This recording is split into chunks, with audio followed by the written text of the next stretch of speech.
Gerakan Masyarakat Peduli Anti Korupsi melakukan aksi demo di Kejaksaan Tinggi Sumsel pada Rabu 17 Februari 2016. Massa menuntut PT Medco dan SKK Migas menindak oknum pekerja PT Medco yang diduga melakukan korupsi barang milik negara, yaitu dengan cara memakai uang APBN dengan sistem cost recovery. Dalam mengganti lahan tanam tumbuh dan kerusakan sungai akibat kebocoran pipa. Namun tindakan yang dilakukan PT Medco dan atas persetujuan SKK Migas ini tidak mengikuti aturan hukum yang berlaku serta tidak memperhatikan hak-hak masyarakat yang terjadi di Desa Danau Cala, Kabupaten Muba, Desa Tempirai Utara, Kabupaten Pali.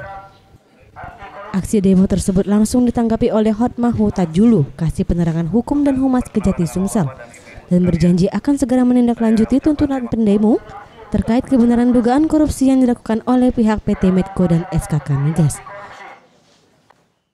Dari Kembar dan ibu-ibu sekalian, perlu kami sampaikan bahwa apa yang disampaikan ini akan kami pelajari dulu, karena ada beberapa item yang tadi Bapak sampaikan.